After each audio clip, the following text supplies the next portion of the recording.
আজকে তাকে এই দেশে থাকতে দেওয়া হয়নি। সোজা কথা, সংক্ষিপ্ত কথা, চূড়ান্ত কথা, শেষ কথা, মিজান আবার আসবে, বিজয়ীর বেশে আসবে। এই দেশের তাওহীদি জনতা এমন ইতিহাস সৃষ্টি করে তাকে আলিঙ্গন করবে ইনশাআল্লাহ। ডক্টর লুৎফুর রহমান রহিমাহুল্লাহ, আল্লাহ তাআলা তাকে জান্নাতে উঁচু মাকাম দান করুন, তিনি একটি লেকচারে বলেছিলেন যে মিজান ফিরবে বীরের বেশে।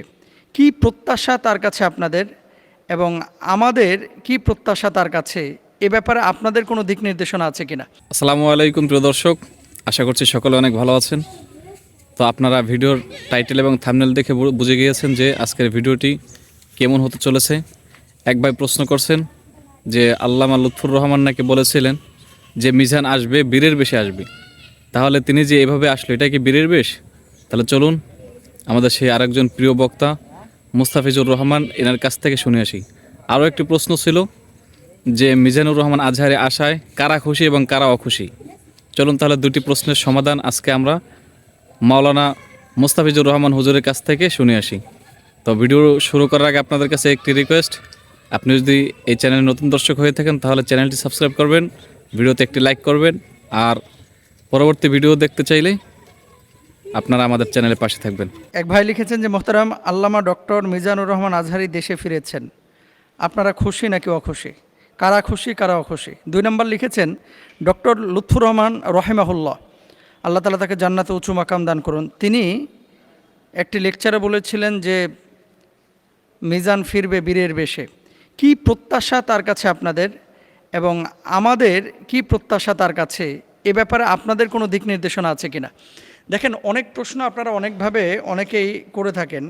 আসলে সব প্রশ্নের জবাব আমরা সবসময় দেওয়ার চেষ্টা করি না, কিন্তু কিছু কিছু বিষয়ে কথা বলা প্রয়োজন মনে করি।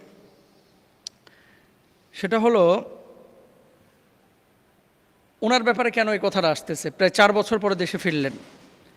এক শ্রেণীর মানুষ খুব খুশি, আর এক শ্রেণীর মানুষ অখুশি। কারা অখুশি? যারা সারা জীবন তার বিরোধিতা করেছে তারা অখুশি, আর যারা তাকে কপি করে ময়দান ধরে রেখেছিল তারাও অখুশি। ডুপ্লিকেট, নকল, অবিকল, হুবহু এরকম কিছু ভাই আছে না, এরাও কিন্তু অখুশি। আচ্ছা, আমি যে কথাটা বলতে চাচ্ছি, ডক্টর আল্লামা লুৎফুর রহমান সাহেব যে বিষয়টি বলেছিলেন যে বীরের বেশে ফিরবে, কারা তাকে দেশ থেকে বের করেছিল সেটা ভাই নিজে জানেন। এখন যারা বের করেছিল এবং প্রেশার ক্রিয়েট করেছিল, আল্লাহ তাআলা তাদেরকে লাঞ্ছিত করেছেন, তারা এখন পালিয়ে বেড়াচ্ছেন, আর আল্লাহ তাআলা ঠিকই বীরের বেশে তাকে ফিরিয়ে নিয়ে এসেছেন। তো লুৎফুর রহমান সাহেবের কথাটা আসলে আল্লাহ তাআলা বাস্তবায়িত করেছেন। আমাদের প্রত্যাশাটা কি? আমাদের প্রত্যাশা হচ্ছে সারা বাংলাদেশে হক্কানি রব্বানি যত আলেম আছে, যারা ফকিহ, যারা মুফতি, যারা মাওলানা, যারা মুহাদ্দিস, যারা মুফাসসির, প্রত্যেকেই আমাদের কলিজার টুকরা, যারা হক কথা বলে, যারা ইসলামী আন্দোলনের কথা বলে, যারা আল্লাহর জমিনে আল্লাহর দিন কায়েমের কথা বলে, যারা মানুষকে শুদ্ধতার পথে ডাকে, যারা মানুষকে ঈমানের পথে ডাকে, যারা মানুষকে শিরিক বিদআত থেকে দূরে রাখার চেষ্টা করে, প্রত্যেকেই আমাদের কলিজার টুকরা, কোনো সন্দেহ নাই।